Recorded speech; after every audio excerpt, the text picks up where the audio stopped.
अपनी बात की शुरुआत एक शायरी के साथ करना चाहेंगे।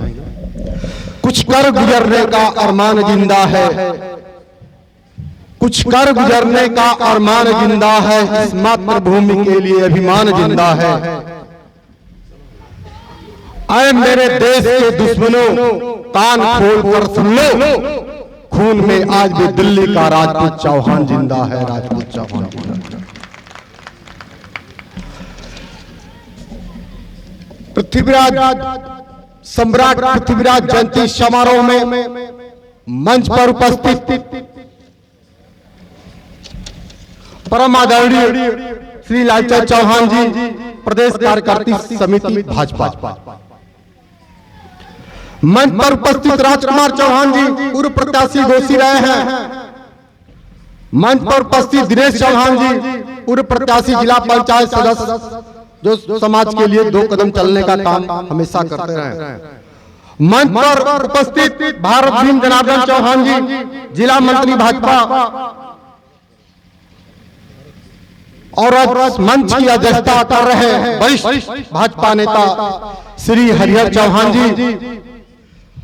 इस कार्यक्रम में उपस्थित चौहान समाज के शुभचिंतक, इस क्षेत्र के पिता तुल्य बुजुर्गों, नौजवान साथियों, माताएं बहनों, मैं आप लोग का हार्दिक अभिनंदन और वंदन करता हूं। पृथ्वीराज चौहान हिंदुस्तान के नहीं, अफगानिस्तान तक शासन करने वाले राजपूत सम्राट थे, जिनके हम विस्थापित चौहान के नाम से हम लोग जाने जाते हैं। हमारे समाज के लोगों को खुद पता नहीं है, खुद कंफ्यूजन में है कि हम पृथ्वीराज चौहान के वंशज हैं या नहीं। पृथ्वीराज चौहान की जयंती इस देश में, देश के इतिहासकारों ने ऐसा इतिहास लिखा है कि कई डेटों में मनाई जाती है। हमारे पूर्वांचल में 29 मार्च को, 29 अप्रैल को मनाने का काम करते हैं, और मनाना भी चाहिए। हमने कई बार पता लगाने की कोशिश किया कि हमारी पृथ्वीराज चौहान की जयंती कहाँ अलग अलग डेटों में मनाई जाती है, तो इसको लेकर इतिहास में बड़ा कंफ्यूजन है, कंफर्म नहीं हो पाया कि किस डेट पे पृथ्वीराज चौहान की जन्म हुआ था। तो कंफ्यूजन है, लेकिन लोगों ने कहा कि मनाते रहिए, मनाने रहने से वह पूर्वज जिंदा रहेगा, आपका स्वाभिमान जिंदा रहेगा, आपका ईमान जिंदा रहेगा। रोज मनाइए, पृथ्वीराज चौहान की जयंती हमेशा मनाना चाहिए। पृथ्वीराज चौहान के बारे में मैं ज्यादा क्या बताऊं। पृथ्वीराज चौहान के बारे में हमारे गायक बंधुओं ने अपने गायिका से बताया है। पृथ्वीराज चौहान आनंद पाल तोमर के नाती थे, जिन्होंने दिल्ली पर राज किया। मुगल साम्राज्य काल में चौहानों पर बहुत बड़ा आक्रमण हुआ था, और अपने लोगों ने भी धोखा दिया था। इस कारण राजस्थान के लोनी क्षेत्रों से अनेक राजपूतों ने विस्थापित होने का काम किया था, मजबूरी बस। इसलिए यहां पर इनको लोनिया चौहान भी कहा जाने लगा। और हम जयंती मना रहे हैं राजपूत सम्राट पृथ्वीराज चौहान की। कहीं न कहीं ये खून में पृथ्वीराज चौहान का अंश है, इसलिए हम अपने पूर्वज को याद करते रहते हैं।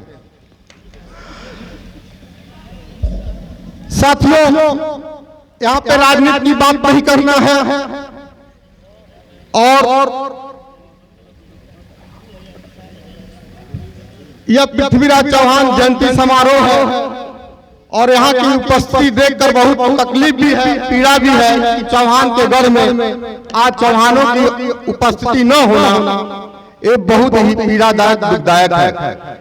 इसका कारण मैं नहीं पता लगा पाया कि चाहे नहीं लोग आए हैं, तो कुछ गलतियां आयोग के द्वारा भी हुई होगी, कुछ गलतियां समाज को करता ही आ रहा है कि अपने पूर्वजों की जयंती पर भी खुलकर सामने नहीं आ पा रहा है। अफसोस की बात है।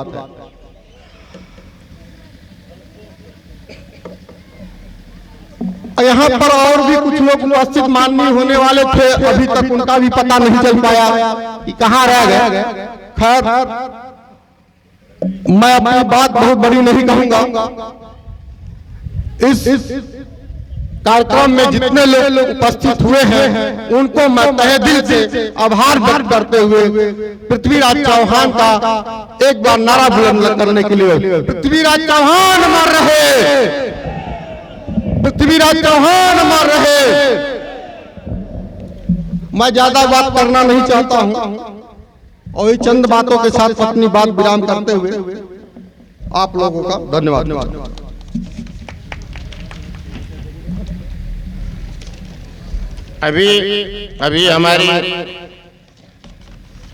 अभी आप लोग जितेंद्र सिंह चौहान जी की बात सुन रहे थे और एक कहे भी है कि इतना बाहुल क्षेत्र है चौहानों का जो घोसी में गढ़ माना जाता है। तो आप लोग मित्रों इसका ध्यान देते हुए वक्ता की अगली कड़ी में मैं चाहूंगा बड़े भाई श्री लालचंद चौहान जी, पूर्व जिला पंचायत सदस्य, प्रदेश कार्यकारिणी सदस्य बीजेपी, चाहूंगा कि आए और अपनी बातों को रखें।